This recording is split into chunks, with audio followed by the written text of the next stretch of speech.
30 डिसेंबर 2024 रोजी मार्क्सवादी कम्युनिस्ट पक्षाच्या प्रतिनिधी मंडळातर्फे गेली 15 दिवस सातत्याने सुरू असलेल्या परभणीच्या पोलीस अत्याचार विरोधी धरण्याला पुन्हा जोरदार पाठिंबा देण्यात आला. शहीद सोमनाथ सूर्यवंशी यांचे कुटुंबीय, आई विजयाबाई, तरुण बंधू प्रेमनाथ व अविनाश आणि शहीद विजय वाकोडे यांचे कुटुंबीय पुत्र आशिष व सिद्धांत यांचे सांत्वन करून त्यांना पक्षातर्फे मदत देण्यात आली.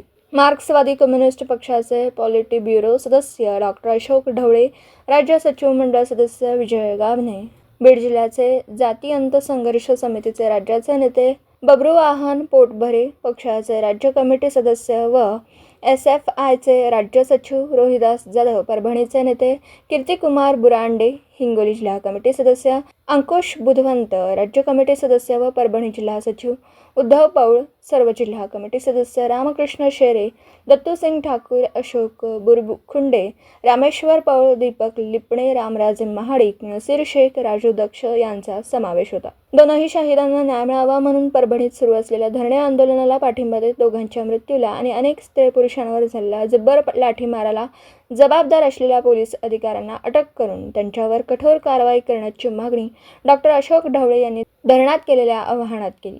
भाजप व महायुतीचे राज्य सरकार विधानसभा निवडणुकीत सत्तेत आल्यामुळे संविधानाच्या प्रतिकृतीचे नुकसान करण्यास धर्मांश गुंडांना उत्तेजन मिळालं. तसेच परभणी पोलिसांना दलितांवर इतके रानटी अत्याचार करण्यास हिंमत आली असा आरोप डॉक्टर अशोक ढवळे यांनी केला. भीमा कोरेगावच्या अत्यंत अन्यायपूर्ण घटनेचे त्यांनी उदाहरण दिलं. याविरुद्ध परभणी जिल्ह्यात आणि राज्यभर आंदोलन तीव्र करण्याची हाक देण्यात आली. विजय गाभणे, बबरू आहान पोटभरे, रोहिदास जाधव इत्यादींची भाषणं झाली. परभणी जिल्ह्याचे सर्व पक्ष नेतृत्व धरणात हजर होतं. परभणीत या प्रकरणाविषयी पक्षाची चांगली पत्रकार परिषद झाली. मार्क्सवादी कम्युनिस्ट पक्षाच्या सर्व कार्यकर्त्यांचे आंबेडकरी संघटनांच्या धरणांमध्ये जनतेने मनपूर्वक स्वागत केल्यानंतर भाजपच्या मोदी सरकारमधील केंद्रीय मंत्री व रिपाईंचे नेते श्री रामदास आठवले यांनी धरणाला पाठिंबा दिला, भेट दिली.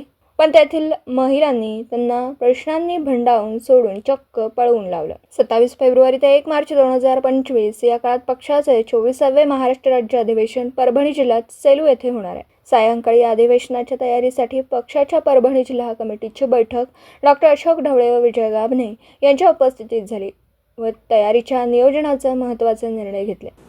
दिवसभरातील घडामोडींचा आढावा घेण्यासाठी पाहत रहा N24 मराठी न्यूज चॅनल.